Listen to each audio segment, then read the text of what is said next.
You're listening to the Fandom Bricks podcast, sponsored by Lighttailing LED lighting kits for your Lego. Use the code Fandom23 to get 10% off. Enjoy the show. Hello and welcome once again to the Fandom Bricks podcast. I am the Galaxy of Bricks. And I am Sam, better known as Bite Size Bricks, and this week we are going to be talking all things gaming. We're going to be talking about Lego 2K Drive. We're going to be doing a gaming draft this week instead of a minifig draft.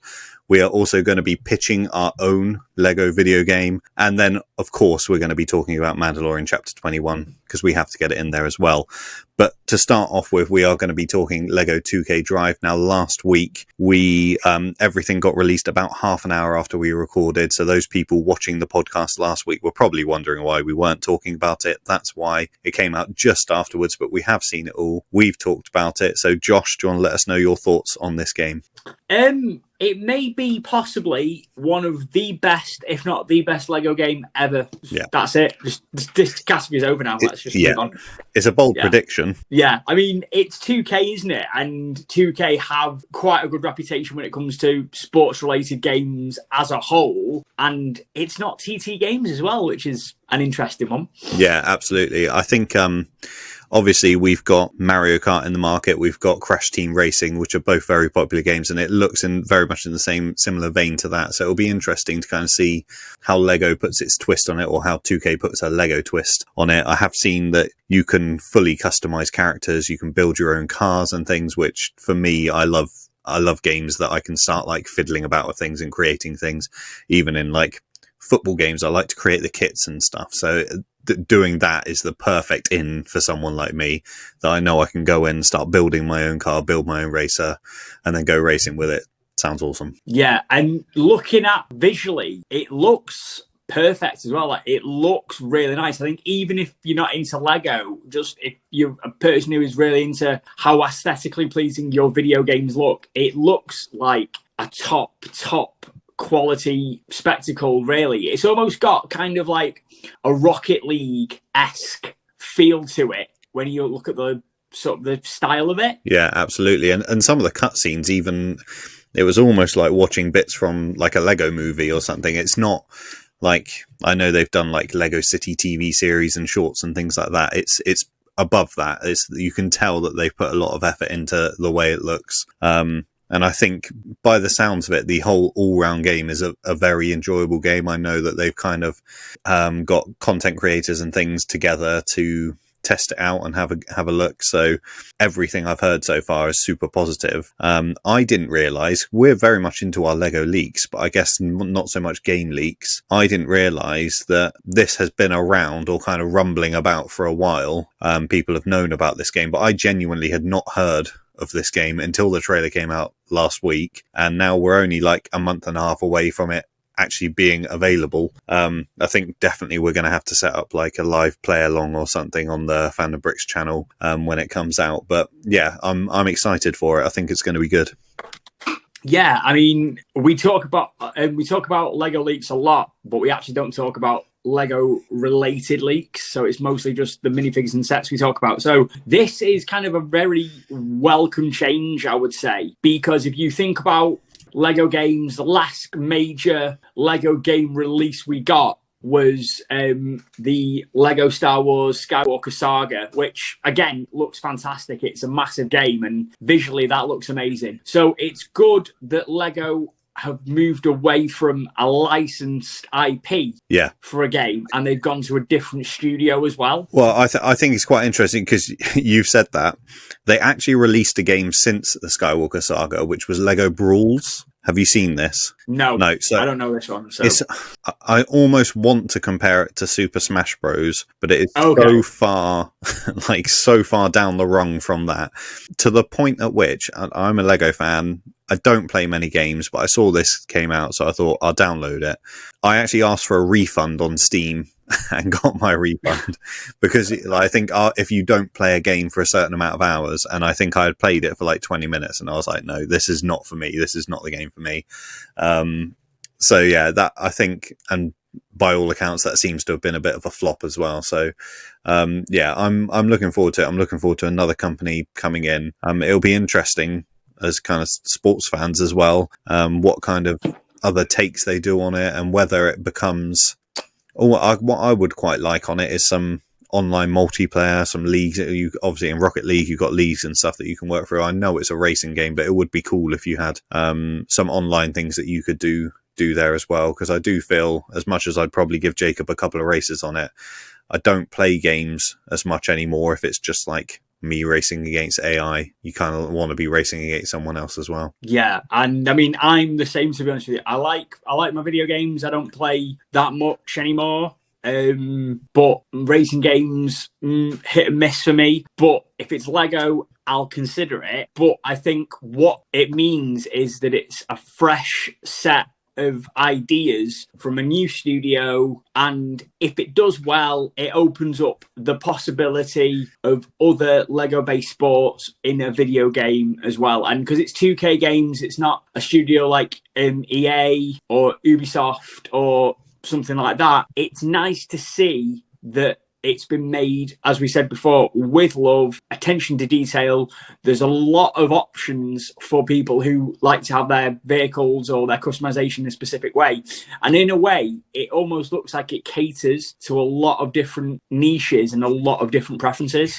Yeah, definitely. I think the 2K games that I've played, mostly basketball back in the day, but they are very kind of story centric. Their games have always been, here's your character and we're going to take them on a journey. And that's quite different to a lot of other sports games. So it'll be really interesting to see if they kind of incorporate that element into it as well. Because I think that would be cool if you've got a good story running alongside being able to do like your multiplayer sessions and stuff. I think that would be really good. Yeah, I think so. So, and it'll be interesting to see, is it going to be more cartoonish? Is it going to be a little bit more serious? Even though it's Lego, is it going to try and be a little bit of both? Is the building, construction, customization aspect of it a big factor? Is it more about the racing and things like that? And what kind of downloadable content will they introduce? Will they introduce, color palettes? Will they introduce different design techniques? Will it be different locations, different circuits, things like that? So I think it's interesting to see how it will go and where it will end up. Because if it sells well, it could be a completely new franchise for Lego as well as 2K. If it doesn't do well, it was an experiment. They know never to do it again and just stick with licensed IPs. Yeah, I mean, when we're talking through all the different aspects that we've just reeled that we know are going to be part of the game, I think there is going to be something for everyone. But like you say, if it doesn't go well, I still think they'll probably end up making enough for it to be worth having done the experiment. I think this is a win-win situation for both companies, to be fair. I think it would just depend on whether the game is good as to whether it gets more games coming out and more sequels and things. So no, I think it's going to be a bit of a win. No, Okay. I think so, and it makes you wonder, doesn't it? If Lego racing works and it opens up like fresh ideas, fresh avenues, it makes me wonder what other sports-related things could 2K do with Lego? Like, what other sports like genres or sports-related things could they do within a Lego lens? I mean, I would. We'll talk about that in a minute. So because we'll get there. So really quickly, this is not something that we've talked about, but I only saw it about 20 minutes ago. Right. Josh, we've got our first ever High Republic Lego set coming out. It's official. What? Genuinely official. Now, you probably haven't seen this because you'd never seen Keller and Beck in the Star Wars Kids, but I do still subscribe to Star Wars Kids on YouTube. And they've got this new series for kids called Young Jedi Adventures. And they released 3 shorts for it 2 days ago, I think. Mm-hmm. I wasn't sold on it, but it's cool. I think younger kids will like it. It's very like, this is how to be nice to people kind of thing. But they have released, and I don't know if I've got available, but what I will do is put up a picture on the thing when we do it. I don't know if you're going to be able to see this because it's probably going to no, it's not going to. No. But essentially, in the series, there's like a tiny Jedi temple, and there's 3 younglings or young Padawans that are training there. And then right at the end of the first kind of short, Master Yoda comes out, probably at like 700 years old at this point, in his nice like golden Jedi robes, the High Republic kind of style. and starts teaching them a lesson. Anyway, they're bringing out a Lego set. It's a 4+ set with these little characters, but it is our official first High Republic set that is being released. It's not the one I wanted. However, it is a Lego set set in that time period. Hopefully, it's going to open the door to other stories around that sort of time. But apparently, Wow. £35 for 170 pieces or something. Can you see that now? Yeah, I can see that. Yeah, green hands. Yeah. Gold cape, black hairpiece. Yeah. The torso print is nice. Yeah. And then we've got this character here. Okay.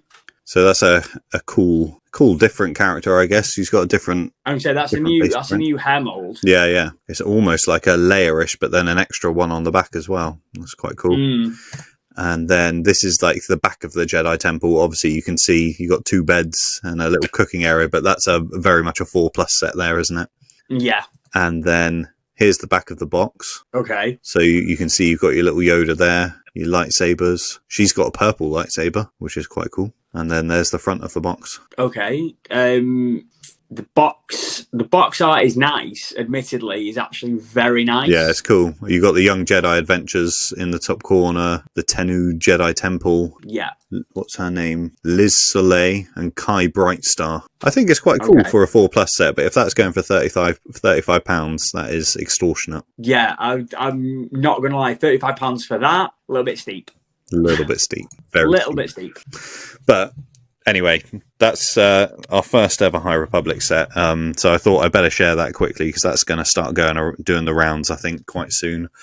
And yeah, to be fair, I've been pushing for it. I've been calling for a High Republic set. It's not quite the one I wanted, but we're going to get something. No, it'll be interesting to see, what becomes of the High Republic once that set is out, and also it'll be interesting to see how well that set performs given the nature of it and what it entails and things like that. So we'll see. Yeah, I think given it's a 4+ set, obviously it's not for us.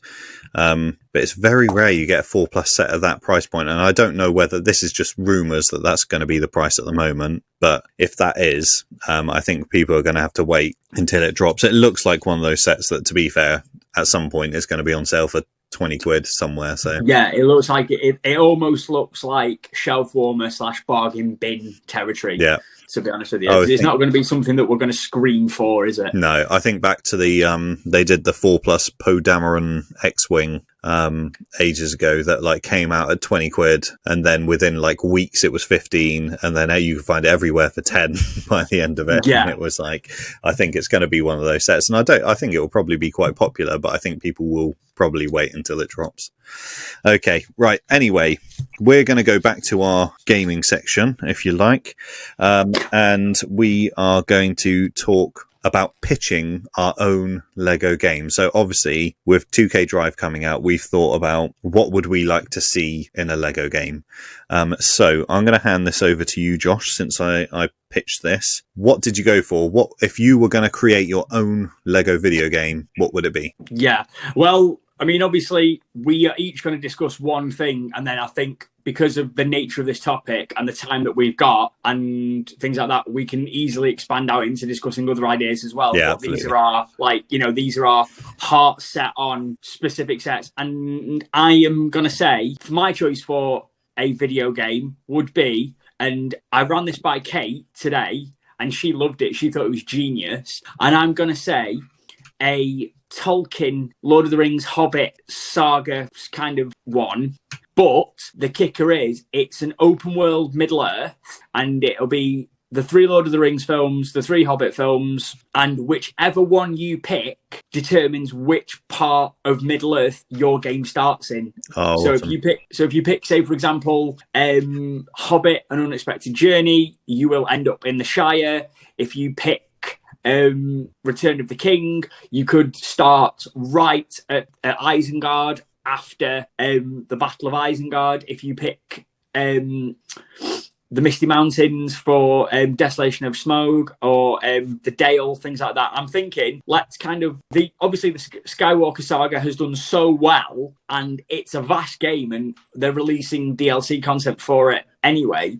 Lego have released Rivendell, and by all accounts, even though it's expensive, it's done very well, and the brickheads have sold very well, despite the conversations we've had. So I'm thinking people are in the mood for Lord of the Rings. Why don't you take the 3 Hobbit films, the 3 Lord of the Rings films, and make an open world Lego Middle Earth hub and just pick from there, and you can go for whatever you want within that realm of, that's what I was going for. I mean, people will clamour for it, won't they? Yeah. It's like the Skywalker saga, but Lord of the Rings. People are desperate for more Lord of the Rings content. I think the Rings of Power, I really enjoyed the Rings of Power at parts, but the series as a whole felt fairly flat. It felt like we're going to do a series of build-up before the key things happen. And so I think what Lego and other people need to do is kind of strike while it's hot, while people are wanting more Lord of the Rings content, is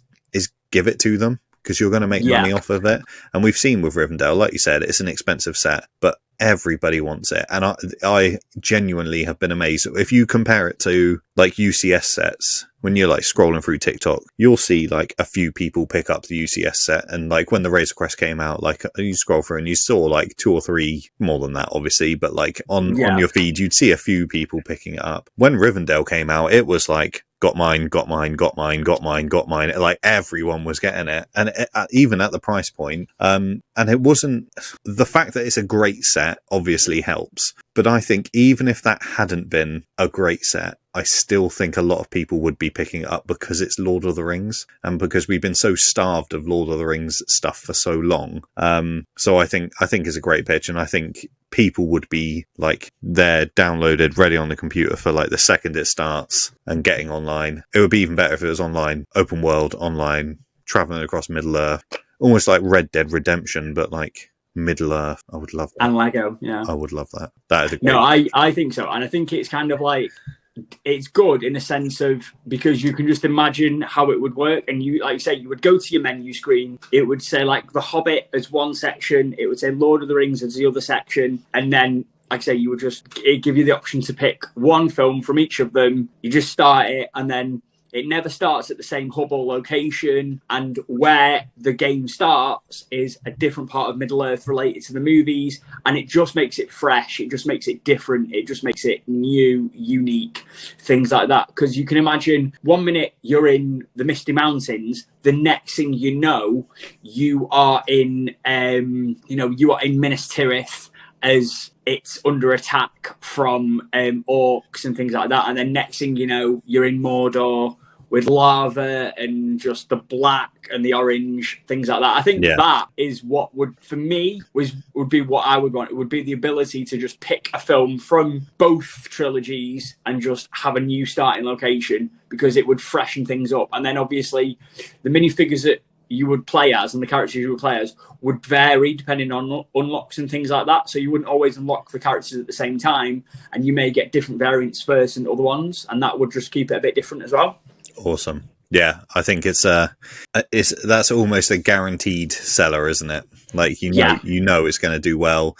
Putting a little twist on it, I would almost like the idea of, like you say, being dropped into like different locations all the time, but like not necessarily like missions, but like imagine being dropped off at Helm's Deep whilst it's all going on, and you're just kind of there within it all going on, and you can help out if you want, or you can run around in circles and panic, or like, it would be really cool if there was just like things going. I think that would be very Lego to just kind of have like funny things going on, like dotted around all over the place. And great shout. I think so. And just to add to that one before you tell me yours, I just like the idea that, like, as the walls of Helm's Deep are being destroyed, you've just got a Lego character there just building the walls again as they're being destroyed. You're just like, it's like they do in Star Wars. You like hold down and it's just like and just building it.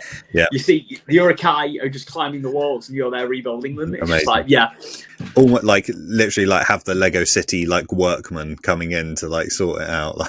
That exactly. Or there's a guy there with like, or there's like or part of it is cordoned off because it's got like a do not cross line. It's the bit that you can't go around. That would just try a little bit of humour to it. Yeah, definitely. Well, they would, wouldn't they, with it being Lego? Absolutely. But what about you? What's yours? What are you pitching to the table? the reason why I kind of stopped the sports talk whilst we were talking 2K is because I just think, but I'm obviously, like, when I play computer games, 99% of the time I'm a FIFA person, or like I like a little bit of Rocket League. Sports are my thing outside of Lego.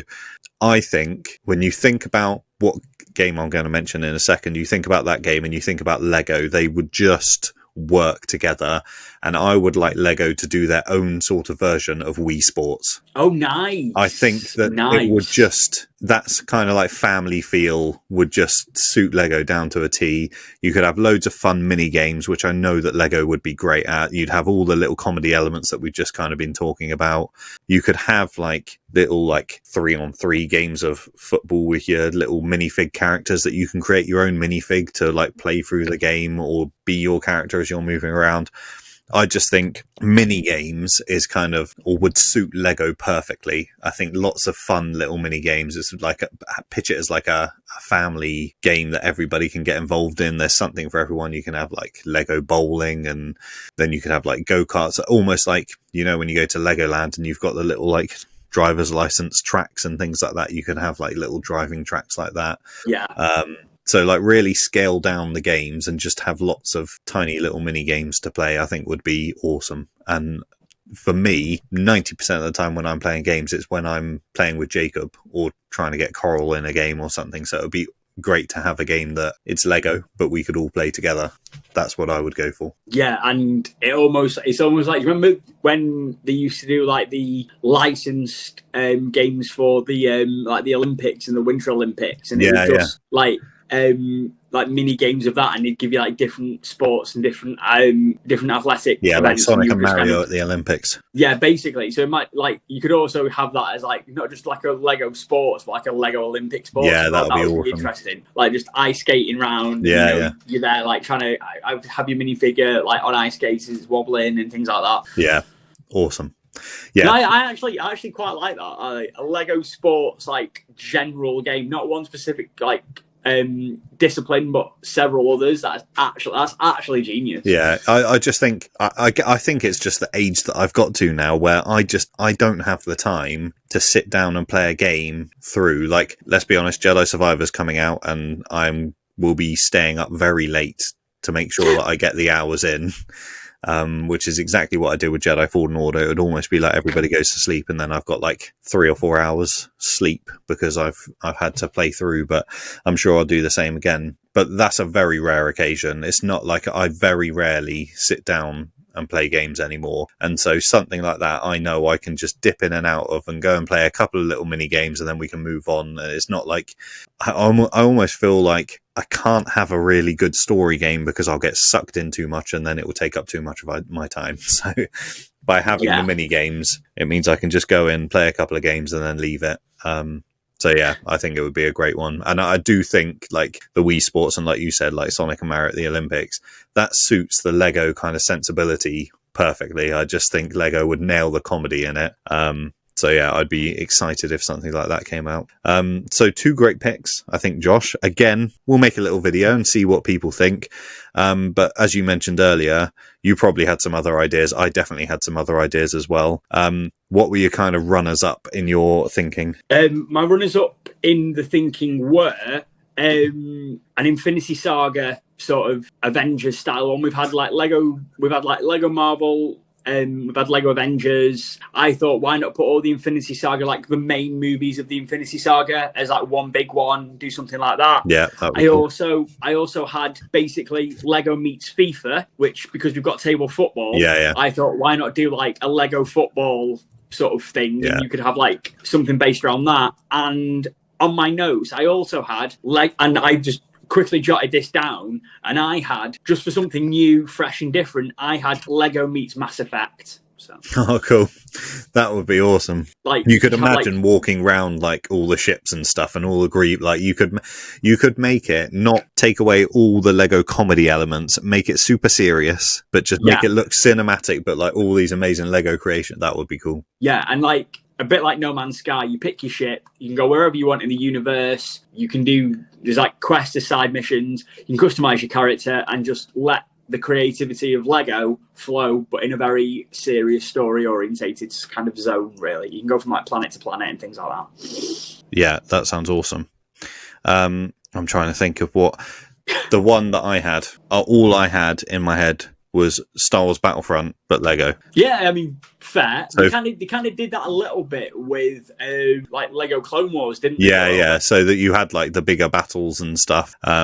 But almost like a proper like first person shooter, or even like what would be cool as like a battle royale Fortnite kind of style game, but in Lego Star Wars would be, imagine being dropped into a Hoth map with like 50 rebels and 50 stormtroopers and everybody just going at each other online. I'd be on it for hours. It's like you could also do like, again, just this one would be just, I've just thought of this off the top of my head. Imagine you get like something akin to a gladiatorial arena, so Roman, Geonosian, whatever, and you get different Lego characters from different Lego themes and have them battle it out in one big arena. Yeah, that'd be amazing. Like, imagine like a Roman soldier in Lego form against, I don't know, for argument's sake, say a Mandalorian, or you could have, say, one of the Lego police against Superman. That would definitely be. That is that's essentially Fortnite, isn't it? Like they have all these different IPs and everything in it now.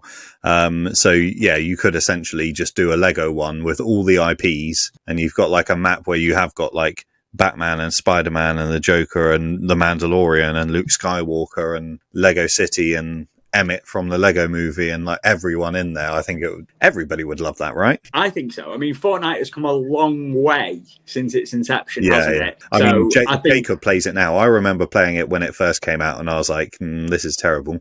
Yeah, and he plays it now, and it's they've refined it, haven't they? It's like a proper game.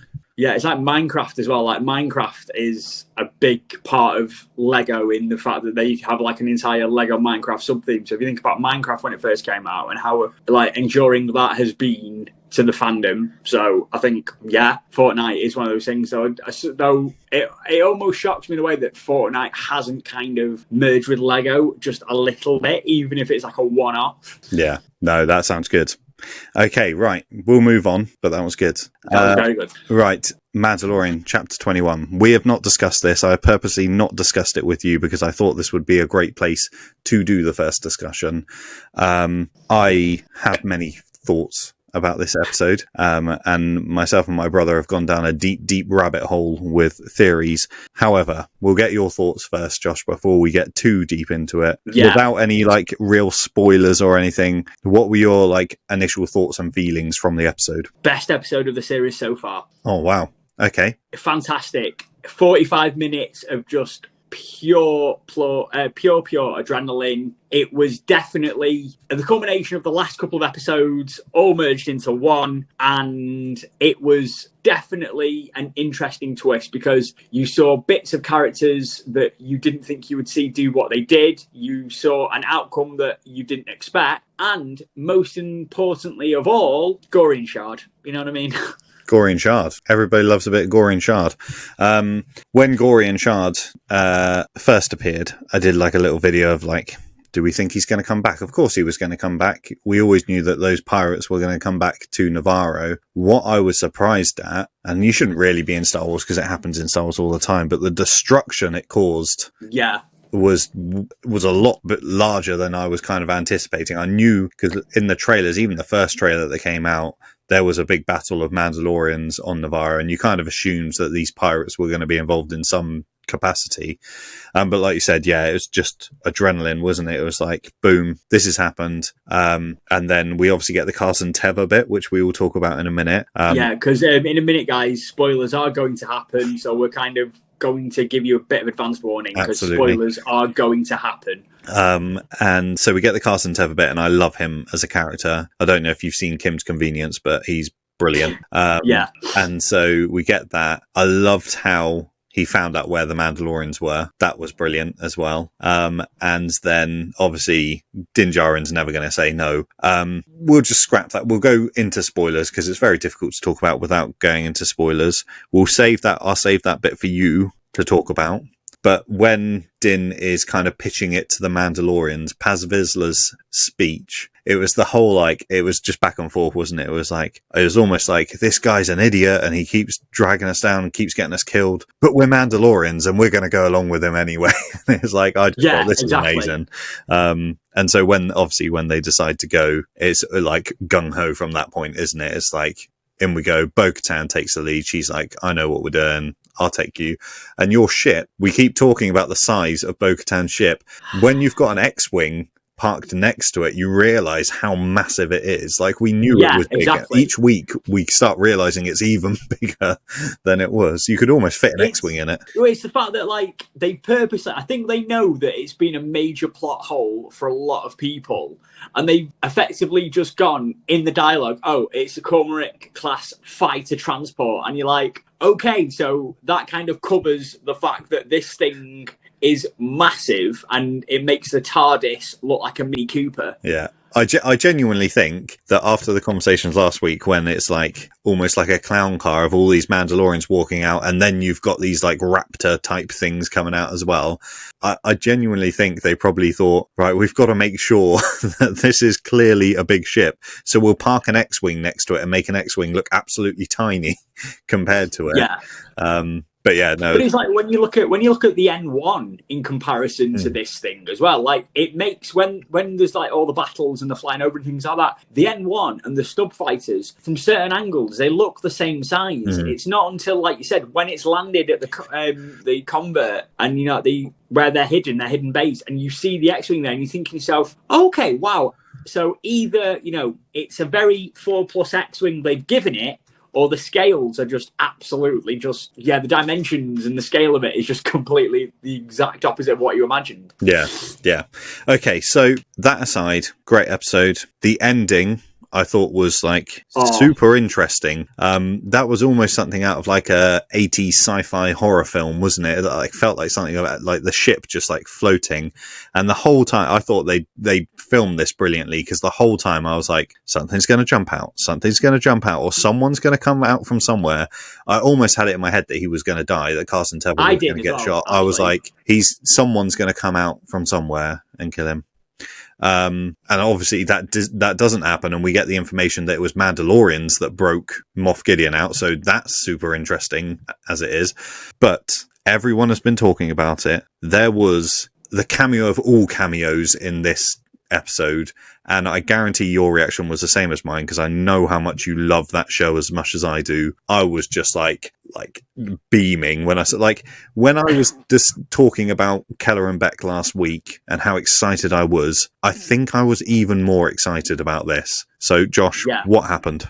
Well, there's obviously, the distress signal from Navarro comes. It goes to everyone's favourite X-Wing pilot that is not Luke Skywalker or Poe Dameron, and he's there at his bar just with his leather jacket on, which looks cool, by the way. I want a X-Wing leather jacket. Yeah, that was nice. Now, and then just casually, as you do, Zeb Orrelios makes his live-action debut in a nice aqua blue flight suit, and I sat there and was like, oh my god, it's a Lasat. And then within a second, oh my god, it's Zeb Orrelios. You hear the voice. You hear the voice. An X-Wing pilot. Yeah. And you're like, because I saw him and I thought, I saw him walk behind him. I actually caught that the first time.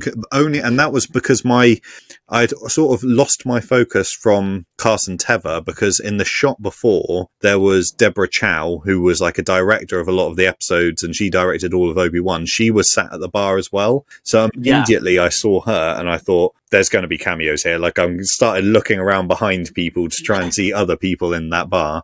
And then obviously he walks behind him in that first shot. And I was like, oh, it's a Lasat. That's really cool. And then he sits down and starts talking. I'm like, what? That is him. There's no way they're doing the exact same voice. And I thought it was awesome. And genuinely, Star Wars comes under a lot of criticism for their like live action props, even like the kind of creature behind the bar. I know we've seen that creature before, but sometimes those sorts of creatures that are just like essentially hats that people are wearing where their like facial expressions aren't changing. It's a very Star Wars thing. Sometimes it's off-putting. He was obviously fully CGI and looked absolutely incredible. Like, could not have pictured it any better in my head. Oh, it was fantastic. And I sat there and I was just like, oh my God. So officially the character has made an appearance after Rebels. We know what has happened to him. But then it also got me thinking, so if Zeb is there with Carson Tether, I was like, where's everyone else? You know, because obviously we know obviously at the end of Rebels that like they do break up a little bit and various things happen. And if you played Star Wars Squadrons, you know that Harrison Dula is actually a very, very capable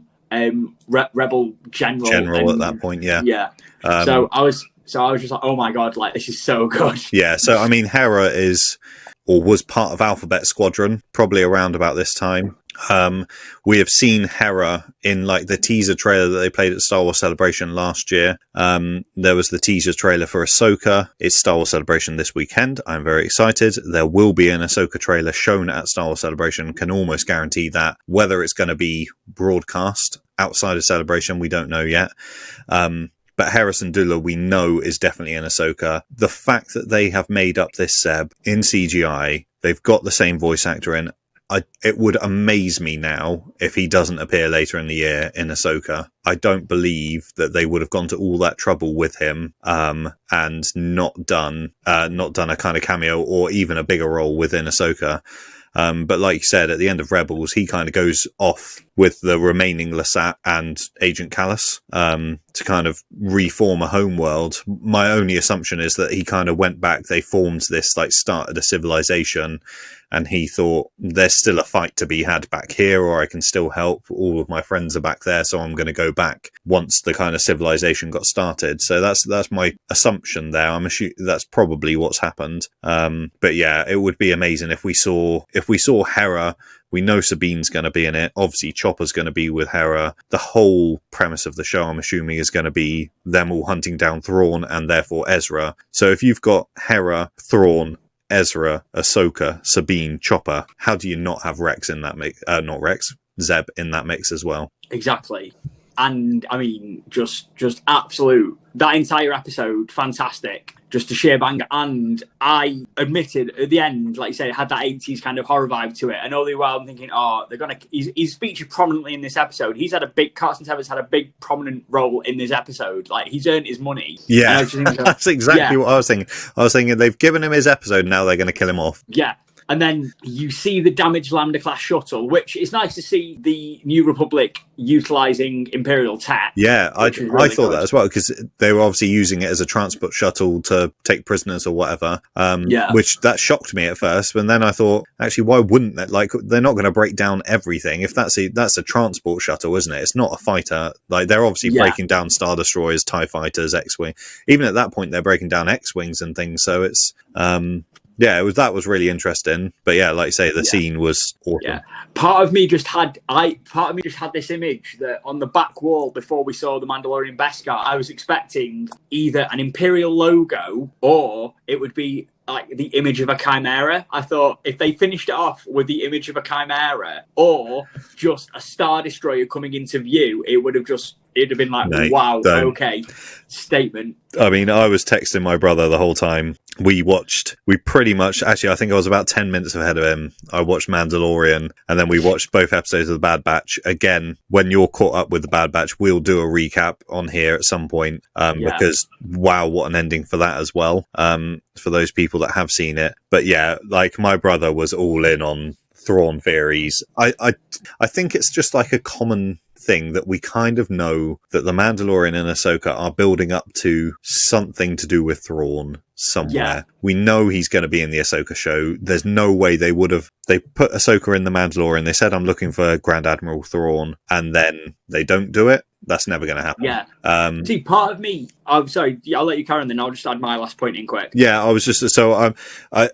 I'm sort of, I had always been of the idea, like, they've mentioned that Moff Gideon had broken out. I'd sort of been, he's broken out, he's still working, all these Imperials that are going through this program that woman's gone through, he's still controlling these people, and he's getting them to kind of give him information, give him knowledge, and he's kind of reforming his own mini empire, because we know the bulk of the empire has moved off to Exegol, or at least that's what has been explained to us, is that they've moved to Exegol and they're reforming, and the First Order will be, in 10-20 years' time, will be starting to form. So I just assumed that the Imperial Remnant, as they're called, that Moff Gideon is kind of building his forces and trying to do something there, at least try and take control again. But now that we know that the Mandalorians have taken him, the like part of me that doesn't want to believe it's Thrawn is starting to think maybe Thrawn is involved in this more than we think. And they're not waiting until Ahsoka for Thrawn, and actually, is he going to be involved in this? No, I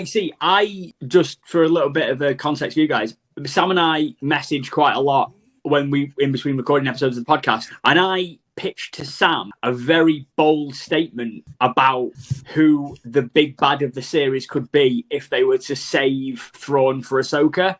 And I base this sheerly on one of the books that I've read, and the fact that we've got this character as a minifigure. And if you know this character's backstory, there's actually a prominent character within the new Disney canon, and that is Rey Sloane. Yeah. Because Rey Sloane actually was a Grand Admiral. She was the only female Grand Admiral in the Imperial Navy. She was the last Grand Admiral of the old Empire before the Battle of Jakku, and she fled to the unknown regions with the Remnant and is a big driving force with the First Order, if you've read the books. And I kind of sat there and I thought, well, hang on a minute. They've given us Rey Sloane's debut as a minifigure. They're hyping up Thrawn. What if Thrawn isn't the big bad of this series for the Empire, if they're going to go the Imperial route? What if Thrawn they're saving for Ahsoka? And what if Rey Sloane is actually pulling the strings? That would be a nice twist to the plot, really. Yeah, absolutely. And you've just said you pitched this to me and I loved it. And part of the reason why I love this is because I've been a Thrawn fan for so long, and I've read all of the new canon Thrawn novels. Yeah, like me. In those novels, Thrawn is not the bad guy. Thrawn is the hero of those books. And actually, he's all about the Chiss ascendancy, let's be honest. Yeah. The Empire is almost like a stopgap for Thrawn. And so what I really want to happen is that when Ahsoka and Sabine find Ezra and Thrawn, that actually, and this is what I've been kind of theorizing, that Ezra and Thrawn have been working together, and eventually it becomes this thing where Thrawn is like, you think I'm bad, there's much worse things out there, and then they kind of go off out into the chaos. And that way, those characters that we love in Rebels, just as we found out they were around when we didn't think any other Jedi were around, they can still be active at the time of the sequel trilogy, and it doesn't impact if they're going outside of the galaxy. It means it's not impacting on the sequel trilogy, and we could still have years of stories to come from those characters. And you'll agree with me here, the Rebels crew and Thrawn, at this point in canon, they're that's my favourite storytelling, and that's what I want the most. If someone said you could only have the stories from one show, I would, even over The Mandalorian, I would be picking Rebels, because Ahsoka is essentially Rebels 2.0. Yeah. And that's what I want to know more about. So if Rey Sloane is the big bad of The Mandalorian, that's great, because it means that Thrawn and the Rebels can still have their own kind of sideline story somewhere else, which is what I'm hoping for. So great shout, and I hope it's true, Josh. There we go. I mean, but we have digressed a little bit. Massively. Actually, no, I'll rephrase that. No, we've digressed significantly. So we've watched the episode. Yeah, back to chapter 21. We've spoke a lot about it, like drastically. We probably could carry on. Yeah, which we could, but we won't. So I'll get us back on track a little bit. Yeah. So, as always, this is becoming a very popular segment of the Fandom Bricks, one that I myself am really enjoying us filming. And we have to make one set from the chapter that we've watched. So, Sam, what set would you make from the episode that we've watched? I want a Rebel Rec Room or a Resistance Rec Room. Nice. Standard. I like it. They've got the bar. They've got all the cool characters around. You've got like the little pool table kind of thing. Almost looked like air hockey pool that they were kind of playing, or like the jukebox. And then you've got everybody in their kind of different resistance uniforms. Like you've got the X-Wing pilots, you've got Zeb's like blue one. Obviously, you'd have a Carson Teva minifig. Deborah Chow, the director, she was in. Do you remember the episode where they broke out of the prison? And she was one of the X-Wings that kind of came in at the end and blew it up. Yeah. So she does have a name. I can't remember off the top of my head what her canonical name is. So she would be in it. Like I say, Carson Teva, you'd have a Zeb, you'd have like the bartender, which would be a really interesting little minifig as well.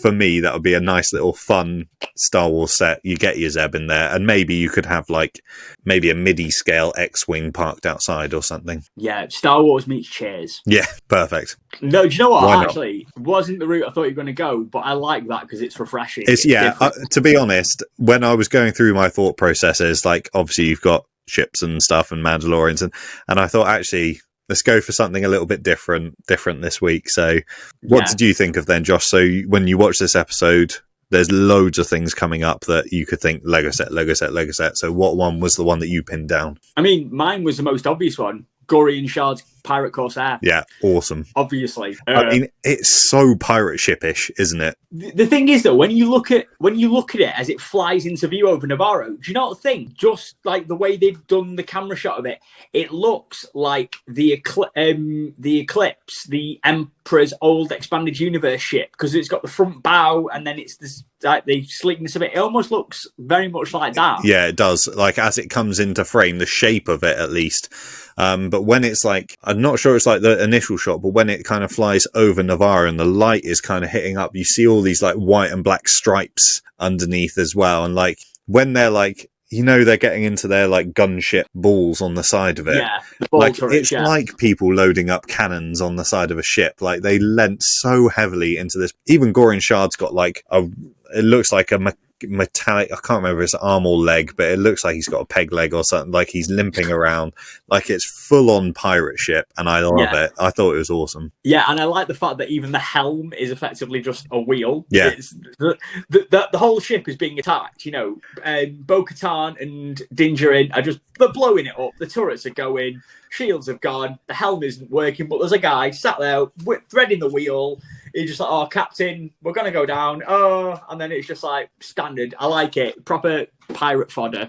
But I think, obviously, that one, you'd get Gorian Shard, you'd get a couple of pirate minifigures, you'd get his first mate as well, and just maybe throw in Bo-Katan and Din Djarin as well, just cause. Just for fun. I thought that would be a big scale set. Yeah. And it'd be fun. There's so many... Go on, sorry. Sorry, I was just going to say, what would be really cool is if the size was good enough that the snub fighter that's coming out fits in, like the way that the snub fighters came out. I thought that was really clever. They just kind of like pop out the top. So it'd be awesome if the snub fighters that's coming out, I know that would mean that the scale of it would have to be massive, but it would be awesome if that fit inside then that could like pop out afterwards. Yeah. And I think like, you can imagine just how they would do a Gorian Shard minifigure as well. I don't know how you would do that. I was sat there because I was sat there watching it, and I was sat there thinking to myself, okay, this would make a really cool shit. Okay, minifigure. And then I was like, Gorian Shard. Yeah. Would you have to build him? Would he be molded? How would you do it? It's almost like a green thing? Chewbacca. Oh, God. I honestly don't know how you would do that as a minifig, but it would be awesome if they did. It'd be an interesting brickhead as well, wouldn't it? Oh, God. You would just have those like the plant, like you get the like wiry plant bits. I'm trying to think. Oh yeah, the vines, don't you? Yeah, that sort of thing. Like, but you'd have to have a million of them. Oh God! And then but the whole episode itself was like a breeding ground for set ideas. And again, I like the idea of a Bo-Katan and Cormorant class minifig microfighter with a pirate snub fighter microfighter as like a 2-pack. And then again, the obvious one is another Mandalorian battle pack as well, or a Pirates battle pack. Yeah, again, like that was my watching it. when I was thinking about the set ideas, I was thinking another Mandalorian battle pack would be cool. But we say it every week. The Mandalorian covert, each week, that place just seems like an even cooler place each week. I was almost thinking of like a Mandalorian fire council or whatever, and just have like a little fire pit and like having seating area for all your Mandalorians to sit down. I genuinely, this season, and I know that they kind of hinted at it at the start of the reason they call it the Mandalorian, it's all about Mandalorians, but they are really adding in new lore to the Mandalorians every week.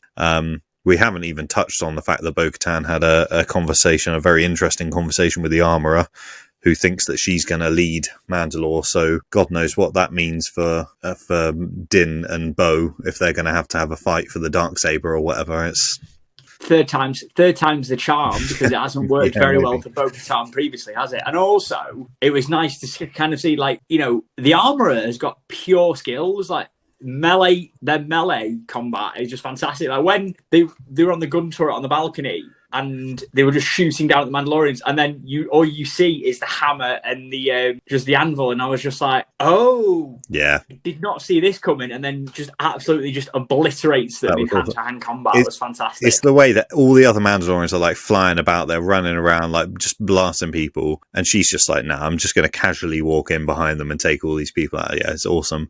I genuinely, like, she's one of my favorite characters. I love the fact that Mandalorian culture, because of the fact that they're all covered in armor, that the Armorer is like highest station in Mandalore society. Like when she turns to Bo-Katan, she's like, do you respect my station? And I'm there thinking, well, Bo-Katan is like a Mandalorian princess, and yet the Armorer is just like, no, my station is above you, and do you respect me? You've got to do what I tell you to do. I think that's amazing. Yeah, because it's like, you know, I make the armor that you wear, and, you know, at the end of the day, I lead this covert. You are no longer a princess of a planet that doesn't exist anymore. Yeah. You are effectively part of my group. So yeah, it's nice. It's nice to kind of get a little bit of backstory on the Mandalorians, and overall, fantastic episode. One of the best episodes of the season so far, heads down. Yeah, awesome. Fact. Cannot wait to see where it goes next week. I'm hoping now it's going to be like full throttle to the end of the season. We've only got 3 episodes left, so hopefully it's big. Okay, so we've had our Star Wars break again. So we went game, Star Wars, game, Star Wars. We're back to games. Josh, last week was a controversial minifig draft, to say the least. I after we recorded, I made a realization. So I think I have forfeited the draft. If I won, I forfeited it. If I've lost, it's not bad. Because I've lost anyway. Well, because it wasn't until afterwards that I sat there and I realized. But then my logic was based on the sets that character came in, I might get away with it because it wasn't in anything big. Yeah. Like big-ish. So I sort of woke up with some post-podcast clarity and sort of sent you a voice message the next morning. I was like, I don't know if we're going to get cancelled because I've chosen Slave Leia. And you were like, no, just go with it. It's funny. And then later that day, you were like, I've just chosen a minifig that definitely had another one afterwards. And I was like, do you know what? We're both unsure about this. We'll just run with it, see if anyone notices. No one has actually commented on it. So I think your reputation at least is safe. But I did sneak a win. It was 60-40 this week. So not fair. Quite as comprehensive as your win the week before, but nice that I've got another point on the board. I'm pleased with that. And I'm glad that, based on my realization, I'm glad that I lost then in that case, because I mean, didn't realize that the character was in a 4+ set, and he was also in one of the big sets as well. But again, my logic was, it's not a standard set. Does a 4+ set actually count as a proper set? Yeah. I think you're kind of like me, that if you win, you want to win properly and not feel got like an asterisk next to it. So yeah, I'm with you on that one. So we are going to have a week away from Star Wars this week. Don't worry. I'm sure myself and Josh can come up with 100 more types of Star Wars minifig drafts. And I can almost guarantee we'll be back there next week. However, this week, because we've been kind of talking about games, we thought it would be a great time to look back and see what were our favourite games, Lego games, that have ever come out, and we've made this as broad as that. It's literally, if it's a Lego video game, it can be included on our list here. We've both chosen a top 5, but I know that we've both got more than that on our list as well, because there may be clashes. This was one that I pitched, and also I went first last week. So Josh, to kick off our Lego video game draft, what are you going for first? To kick us off, I'm going to go for Lego Star Wars 3, The Clone Wars. Nice. I can now cross that off my list. Okay, why did you pick this first? Well, I mean, obviously, this was one of the last games we got before we got the full Lego Star Wars, Skywalker saga, which may or may not be on my list as well. I don't know yet. But I like the concept of it, because it kind of took some elements of the original, the prequel trilogy, some elements of the Clone Wars before it got cancelled. It gave you big open battlegrounds for the time. For 2000, I think it was 2011, it came out. It gave you a Venator or a Separatist Dreadnought as your hubs, depending on which characters you picked. And visually, the characters look great. And I just think it's a really nice game. And it's one of my favourite Lego games, just for the fact it's another part of Star Wars that isn't just based on the same original trilogy tropes. So, yeah. Yeah, absolutely. I mean, with the Star Wars games that we had, this was the highest one on my list. For exactly the same reasons. It was the open battlegrounds that kind of were a game changer to kind of go away from what we had known of Lego Star Wars. Those kind of mini games that you had in there as well. But like you say, the one thing that I was going to comment on as well is the visuals of it. The characters have that Clone Wars style printing on them, but it lends itself quite well when it's on a screen and it's much bigger. When you've got a tiny little minifig head here, it doesn't quite work as well. And obviously the Clone Wars face printing, we've said enough about that in the past anyway. But yeah, a great game. So great first pick, Josh. Thank you.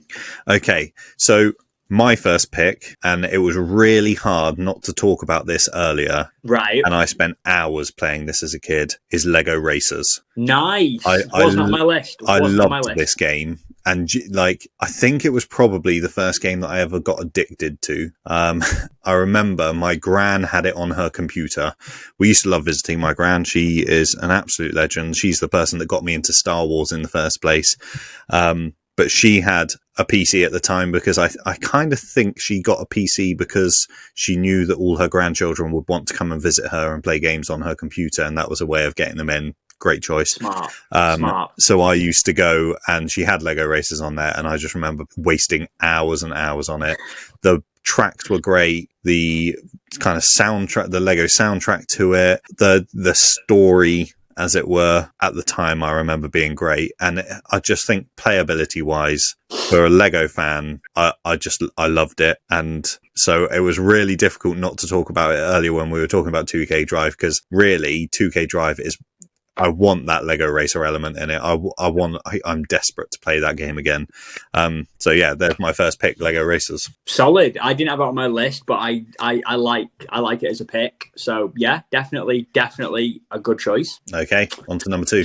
So for my second pick, I'm going to pick another semi-recent, in the last 2 or 3 years, release of a Lego game. And that is Lego DC Supervillains. Nice. Okay, I'm going to be honest here. I've only ever played one Lego DC game, and I really enjoyed it, but I've never played Lego DC Supervillain, so why did you choose it? I chose it because the concept is actually very good. It takes all the best villains from DC in Lego form, and you can create your own Lego supervillain.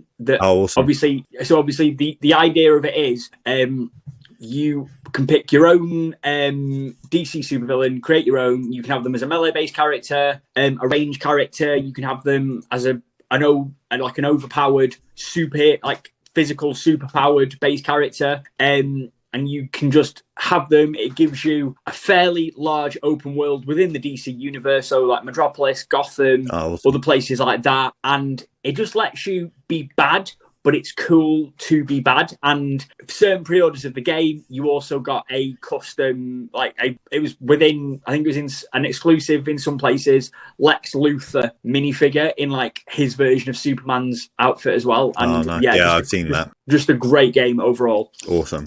Great pick. Can't complain about that one. Right. Okay. My second pick. Again, very much nostalgia based. My sister was addicted to Theme Hospital years and years ago. Oh, that takes me back. Yeah. What a game that was. But my answer to that and my version, actually, I think they had a theme park game as well. But Lego did actually release a Legoland game where you could create your own Legoland and you could create your own kind of Lego theme park, as it were, and then run the theme park. If you've ever played something like Theme Hospital or something like that, you understand how addictive these games are as well. But obviously, again, for me, it was the Lego element of it. But as we've talked about earlier with 2K Racing, and actually the thing that has now interested me in that DC supervillains, I like being able to create things. I like making things. And so this was the perfect game for me because I could create my own park and design it the way I wanted it to be. And also it fueled that never ending hype for wanting to go to Legoland myself and constant pestering of my parents to tell them that my driver's license has run out and I need a new Lego driver's license. So you've got to take me to Legoland. So yeah. No, I mean, yeah, you can't really. You get to build your own Lego theme park. It's a game that I remember growing up as well. And yeah, just solid option. And I mean, it's the closest you're ever going to get to like a Lego theme park creator simulation. Yeah, absolutely. Or if you ever played like Two Point Hospital or 2 Point Campus, which are recent games that have come out on PlayStation and Xbox, it's the same game. You get to design your own sort of thing. So yeah, I rate that. I think that's a good choice. And I think for those of us who've never been to Legoland or haven't been in a long time, it's the closest you're going to get. Create your own. There you go. Go for it. Awesome. Okay, on to number 3 then, Josh. Number 3, I am going to pick Lego City Undercover. Oh, nice. I had this one on my list as well. Lego meets GTA. Yeah. That's it. That is exactly how I would have described it as well. Yeah. And it's not at all, but that's the best way to describe it. It's the best way of describing it. And I think it's still, like, visually, it still holds up today. It's actually got a decent story as well. Like, the story is actually pretty good. Yeah, it is. And I think as a game, it's something that Lego may never do again. No, I'm not sure they will, actually, thinking about it. Yeah, if you think about it. I don't think they they don't really produce content like that as much anymore. Yeah, you might be right. No, that's a great shout. It was on my list. I loved playing this game. I'll be honest, this was not one that I played extensively. This was more one that I thought I was too old to play. And then I saw my little brother playing it. And then I was like, kind of like elbowed him off and give me the controller. Let me take over here. Yeah, great pick, Josh. Okay. Right, on to my third pick. This was really difficult, and I'll explain why later. Ultimately, I have chosen for my third pick Lego Star Wars: The Complete Saga. Do you know what? I'm not gonna dispute it. Yeah, I love this game, and think about like playability wise, like you could go on and on and on. I'm one of those people that wanted to get like 100%. On absolutely everything. I wanted to get True Jedi all the way through it. And then to top that off, you get like a mini Indiana Jones level in there as well. So I just love this game. You could play through the entire kind of 2 sagas. And yeah, I just thought this was like Lego at its peak, Lego games at its peak. Yeah, this is... I'm sat here looking at my list. It was on my list. And do you know what? I'm amazed that neither of us have picked it as our first or second choice. Yeah, it's come to this point in the podcast where we've gotten to this point. Yeah, I didn't know where to pick it, but I knew I had to try and get it in there somewhere. Again, I've made this mistake in the past of going nostalgia over quality, but this had to be. I think this one is the one that we as fans, not just of Lego, but of Star Wars, we remember this one. And I think this one is one that people have a soft spot for, regardless of how graphically it holds up, things like that. Because this was really, the time that this came out, this was the first time you got the prequels and the original trilogy and the sheer magnitude of characters and things like that for what you had. Solid, mate. I mean, this is a good pick. Hours and hours of play before you even came close to like unlocking everything, unlocking all the characters. It was one of those old school games as well that you could put cheat codes in as well. So I think I used to do the original trilogy or do the prequels or something, and then I'd like, once I'd done them, I'd start like putting codes in to get random characters and random different modes and stuff on there. But I think at the time it felt like it was a never-ending game, which was rare at that time. Like, you used to buy games, I think back to that sort of time period when I might be playing like Crash Bandicoot on the PS2 or something, and it's like you'd buy it, and by the end of the day you'd completed the entire game and done everything you could on it. This just felt like the replayability on it was amazing, and as Star Wars fans, you couldn't really ask for more at that time. So yeah, had to get in there. Oh yeah, fantastic. Right, on to round 4 already. Yeah, so for my 4th pick, I'm going to pick a game that I think, for what the time, is one that we really got, and I'll just give you a bit of an inkling as to why in a minute. But I'm actually picking Lego Pirates of the Caribbean. Nice, solid choice. Yeah, because like, if you think about it, it gave you really the first kind of like hub world of sorts within like Lego. And I mean, who doesn't want to be Jack Sparrow? Come on. Yeah, I mean, in Lego form, great. Yeah, a Lego Jack Sparrow. And again, Pirates of the Caribbean, the first 2-3 films of that are fondly remembered by us as fans. You know, we remember them greatly. Pirates of the Caribbean was a theme that I didn't collect because I got out of Lego collecting when Pirates of the Caribbean was big, and stupidly I ended up missing out on this stuff. But I think the Lego Pirates of the Caribbean game is fantastic, and just some of the quirky ideas they introduced, like being able to use Jack Sparrow's compass to find some of the hidden secrets within the maps and how you dig things up and things like that. And then you got to play as like Davy Jones, and you got to play as just some of these great characters from the movies. And it's, of course, again, it's Captain Jack Sparrow in Lego form. So it's a yes for me. I think if you think back to the comedy of the original Pirates of the, or the first few Pirates of the Caribbean films, again, like I kind of said earlier, they match up nicely. I think the Pirates of the Caribbean and Lego, and their sensibilities of how to kind of get, and especially with like physical comedy, Jack Sparrow's the guy, isn't he?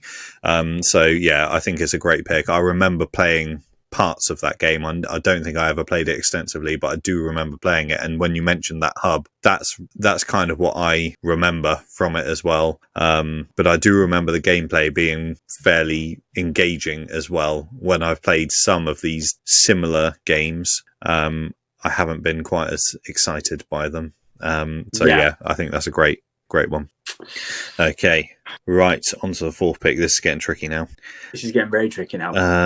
Okay, I'm going to pick one that I think might be a bit of an outside shout, and it's one that I played much later on, because it was a freebie, and I played it and I thought, this is an incredible game, and you'll realise why I've described it like that, because it was Lego The Incredibles. Ooh! It's a bit of an out there one, but genuinely, this was a great game to play. I think it was the variety, like obviously even within the family, you've got a variety of different skills and kind of things that you can use. But I think the story that played through, obviously it's a great story anyway, but the way that it played through in the game was amazing. And I think I must have played this maybe 5 or 6 years ago, way after it came out, I think. But I remember it being almost, I think it was like £2 or £3 on the Steam store. So I downloaded it, just sort of like, I'm a bit bored tonight, I'll download a game and that was super cheap, so I thought I'd go for it, and I got hooked. I was there for hours and just like played through it, and I just remember thinking like the gameplay in this is what other Lego games should be doing. And I think at that point, obviously we hadn't had the complete the Skywalker saga out at that point, and so my frame of reference was like the complete saga, and it just felt like such a massive jump on from that, and so it kind of opened up this whole new idea of what Lego games could be to me. So I really, really enjoyed that. I love the story of The Incredibles anyway, but that was a great game to play. Yeah, I mean, to be fair, I can't argue with that. And it's shocking, really, because I think The Incredibles is an underrated Pixar film anyway. Yeah, definitely. And it's people shocking always that it took forget them that many it years to happened. make a sequel. Yeah. Yeah, absolutely. And yeah, no, I rate that, and I remember playing it like a few years. I didn't play it when it first came out. I played it a few years ago, and like you say, just graphically, it holds up really well, and it fits into that Lego visual. And the Lego Incredibles was a theme for a little bit as well within Lego, and obviously we had it in Dimension. We had it in Dimensions, and we had like a mystery minifigure line. We had some brickheads. I mean, Frozone is one of my favorite characters from the Incredibles, and you got to play him in the game. You picked Frozone in a minifig draft before as well, haven't you? So exactly. So you know what I mean. So for me, yeah, that's a great shout, mate. I cannot argue with that. That's good. Nice. Okay, on to the final picks now. This is where it gets really hard. Well, to be fair, you kind of set based on what I've got on my list. I kind of went and picked some of my favorite ones from the time that I played. But I'm gonna ride the nostalgia train. Okay. I'm gonna pick one of the first Lego games I ever played, and also it was one of the games that I just absolutely remember sitting there. This is going to be my fifth pick. I know you already know what it is, but yeah, I remember sitting there and I was just mesmerized by it, just the look of it, the feel of it. It was just fantastic, and that is the original Lego Star Wars. Nice. Yeah, just absolutely loved it, and the fact that Dex's Diner was the hub. Yeah, that's a winner for me. I sort of knew you were going to go for this, and I've been toying between various Star Wars games, and I sort of knew that I would have 2 or 3 in my list somewhere. But I think knowing you and knowing the nostalgia of like, I think both of us have got a very similar nostalgia view of like 99, 2000, 2001 Lego Star Wars system sets, and we have very fond memories of that. This game, more than any other, brings out those memories of like first seeing a Lego Star Wars set and being able to kind of bring that story to life through Lego. Yeah. And I remember having some of the sets that are featured in the game as well. So, like just the opening scene where you're flying through between and the Return of the Revenge of the Sith, when you're flying through the ships at the Battle of Coruscant as well. And obviously the characters don't talk, but it doesn't matter because you know what they're saying in your head.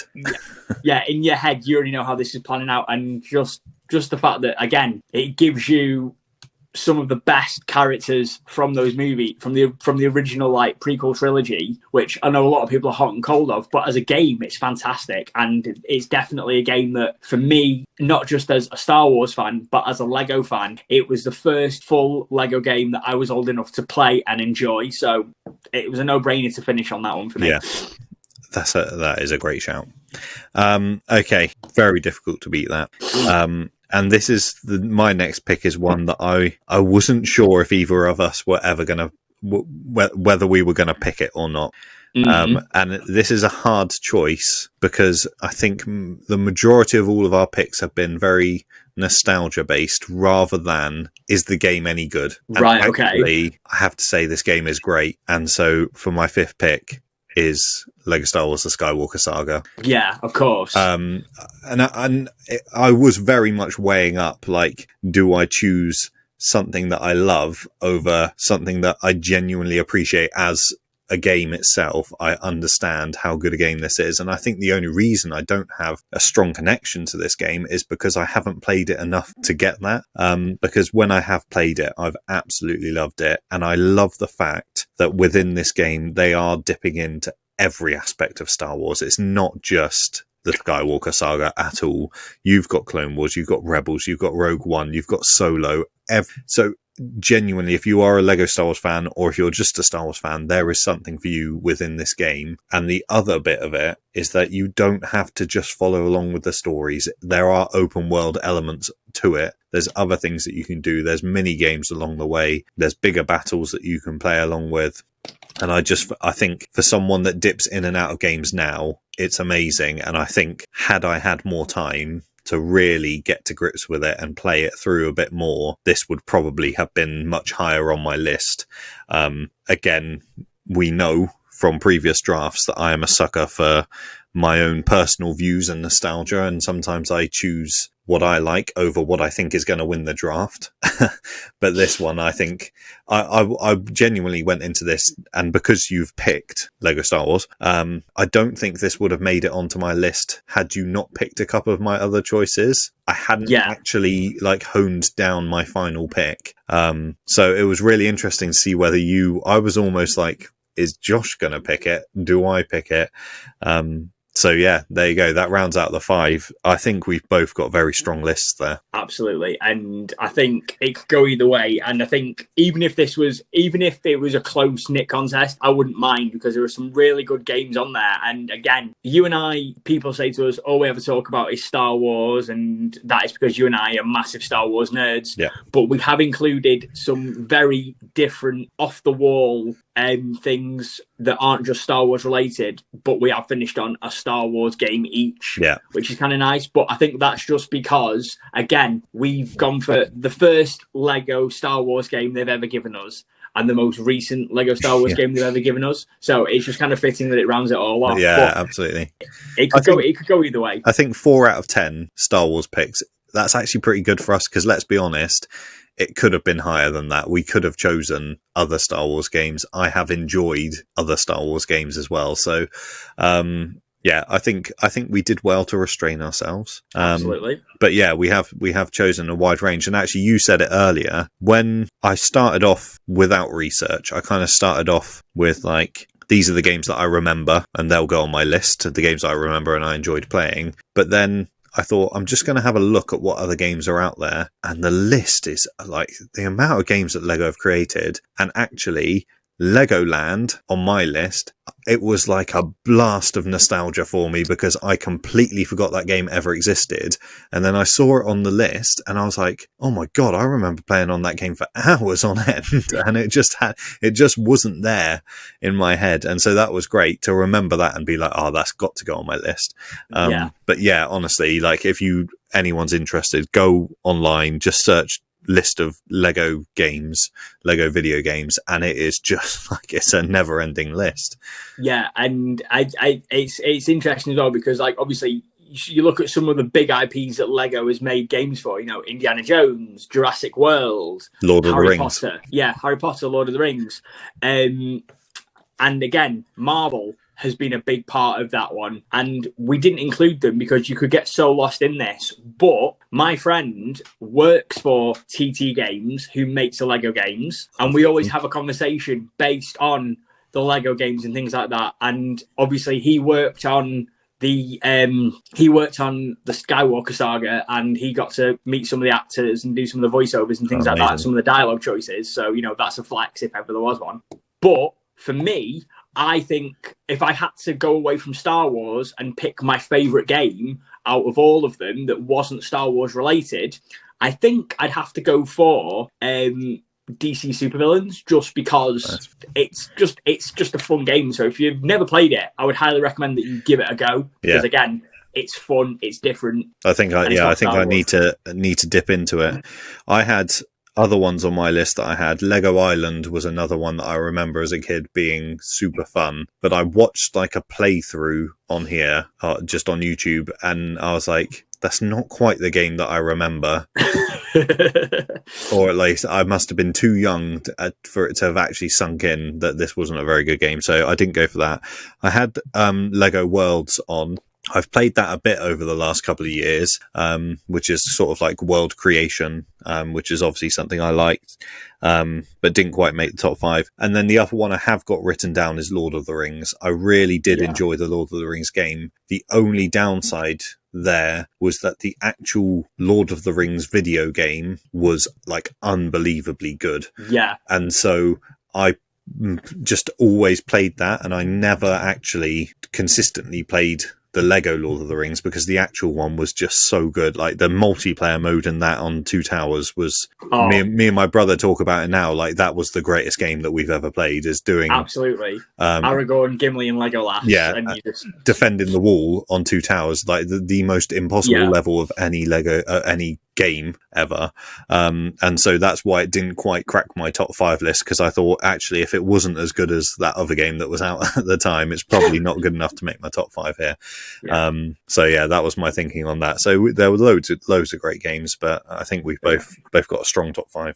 Yeah, and Lego Dimensions as well, just to quickly round up on this one. Lego Dimensions is an interesting one because it caters to so many different parts of like obviously Lego and licensing and things like that. But again, Lego Dimensions didn't make either. It didn't make my list. I don't know about you, because didn't even consider it, to be honest. The only reason I like Lego Dimensions is for the sets.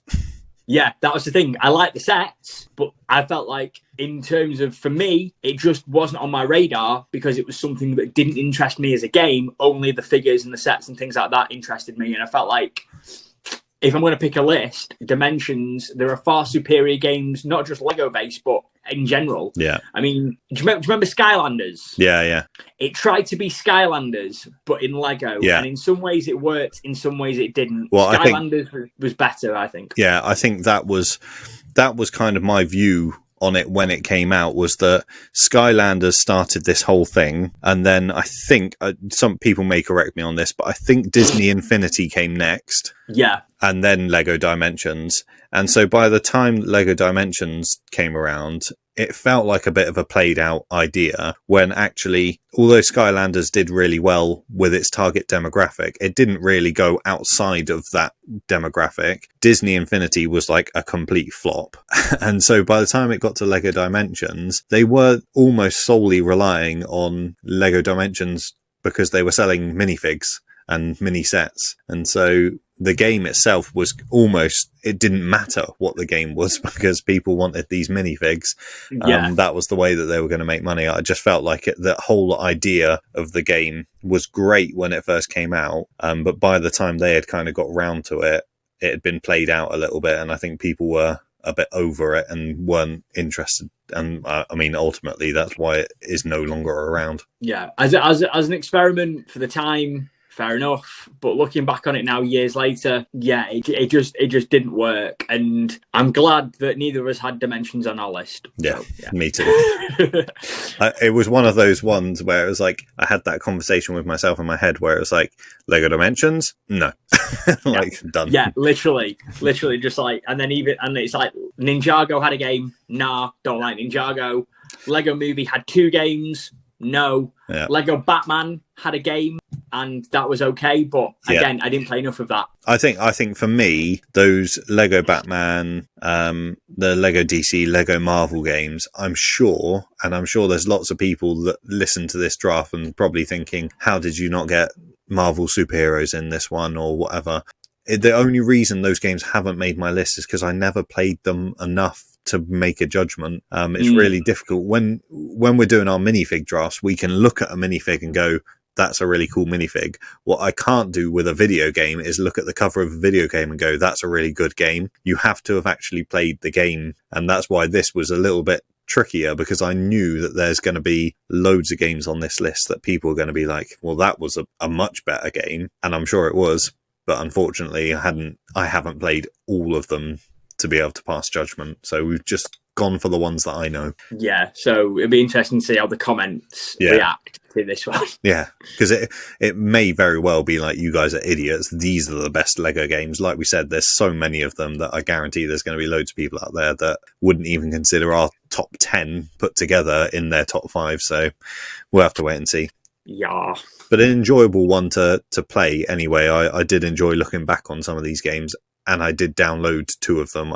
Lego Racers is now on my computer. Nice. So I have been enjoying that. And Skywalker Saga, I put it back on. Jacob's got a Switch that we had it on.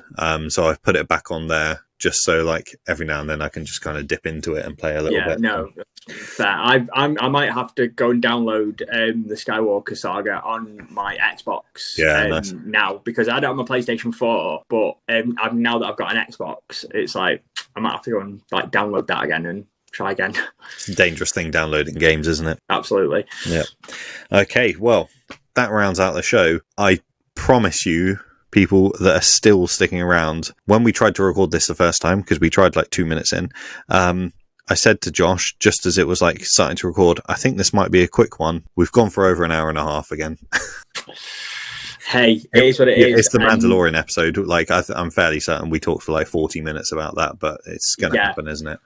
It is going to happen, and again, I will catch up on the Bad Batch by the end of the week, so we can talk about that as well. Because I've just watched Tipping Point of that season, so I've got like the last 2 episodes of the Bad Batch to watch. Yeah, and then I'm done, and then I'm ready. There are some. I mean, we'll talk about it, but wow. Yeah. That series, 10 episodes in, I was so close to just like being like, I'm done with this, because I just feel like the story they're telling is so like there's no real impact outside, or it didn't feel like it anyway. The episode 3 with Crosshair and Cody, I thought was one of the best episodes of any Star Wars ever. I thought that was brilliant, but the rest of them have kind of felt flat for me. And then the second half of the season just ramped up. Episode on episode, it just seems to be getting better and better and better, and it's now playing into, I think, where you're up to. You can kind of start to see how it's playing into a bigger scope of what's going on in the galaxy at that point. And I mean, and for me, Crosshair and Mayday was a fantastic episode. Yeah, that was amazing. That was a banger. That was a cracking episode. Yeah, I think Crosshair as a character was definitely the standout in certainly those first 14 episodes or whatever that you've got up to. The Crosshair episodes are by far my favourite episodes. I just think that his position within the Empire and within the Bad Batch is the most interesting to watch. But yeah, it definitely ramps up, and now we're at the end of the season. At the end of the first season, I genuinely was like, I'll watch the second season, but I'm not interested in what's going on. They've now finished the second season, and I'm like, I can't wait for season 3. So I think to have that bigger turnaround, they've obviously done a good job in this season to kind of like hook me back in. So yeah, we'll talk about that maybe next week. Yeah, that's it. I would say that's a conversation for another day as well. But if you guys have any ideas for topics you would like us to talk about on the Fandom Bricks podcast, please get in touch with either myself or Sam.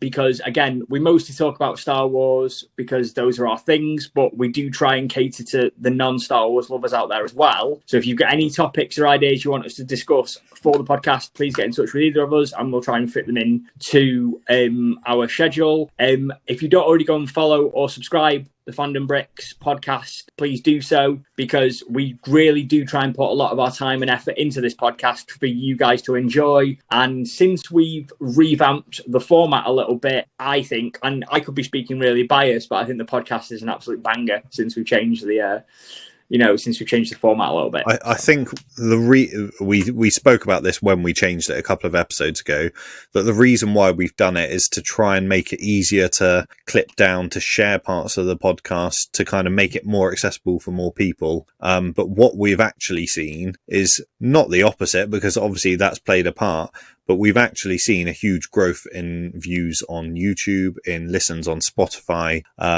I mean, we're almost kind of trebling the numbers that we were doing prior to that. And I don't know whether that's just the fact that longevity, we've been going and more people have picked up on the podcast.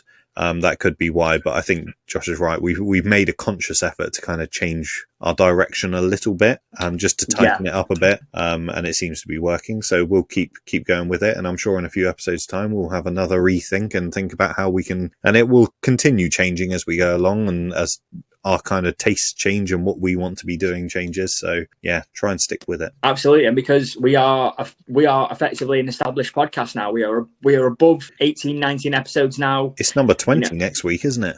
Yeah, it's our 20th episode. So we are very much an established podcast. And yeah, let's be honest, we enjoy it, and we enjoy doing it for you guys as well, and we hope that you guys enjoy it, because we know you do. We've seen the views, we've seen the streams, so we know. The one thing I would say, I did have a bit of a slap to the head this week. It was like, oh God, not them as well. I don't know if you follow him, but David Hall on Solid Brick Studios, who does like the Incredible Mocks, does lots of Lego reviews, is a huge Lego YouTuber, has decided to start a podcast this week. So thanks very much for that.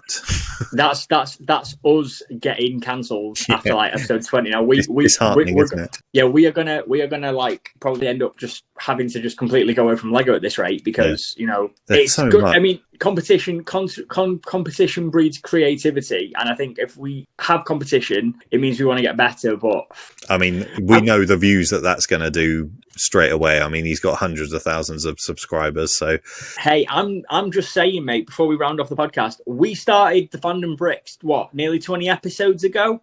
And I'd like to, I know we're not the first, but we are one of the more established, quirky ones out there. And, you know, imitation, we've got a couple of other venues that have Lego podcasts as well, and they've sprung up in the time that we've been recording this. So all I'm saying is imitation breeds art, and we've inspired people. we don't want to say we're taking credit, but no, I think you're right. Let's be honest. We started this because we just wanted to chat about Lego, and it was a good way to do it. But other than like texting, like the amount of discussion we can get just by sitting down and talking like this is amazing. So yeah, we're an hour and 40 minutes in. Let's be honest, if we were starting this at midday, we'd be going until 6-7 o'clock at night. So it's a good job we record late at night, because otherwise we would just carry on for hours on end. Yeah, exactly. But again, thank you very much for listening to this episode of the Fandom Bricks podcast. It has been a pleasure as always. We're not going to tell you where to find us on our socials, because hopefully you guys already know. You can find both of us on TikTok. It's down below on the thing anyway. Yeah, it'll be somewhere down there. But again, go and follow us, subscribe to us at the Fandom Bricks as well. Put your notification bell on so you never miss any episode or any of the now broken down accessible parts of the Fandom Bricks that we include, so you don't miss out on any of the content we post, because if you miss it, you can't enjoy it as much as we do recording it and filming it as well. This has been the Fandom Bricks podcast. I have been the Galaxy of Bricks. He has been Bite Size Bricks, and this has been the Fandom Bricks. So until next time, everyone, see you all later. See you next week, guys. Thank you. Bye.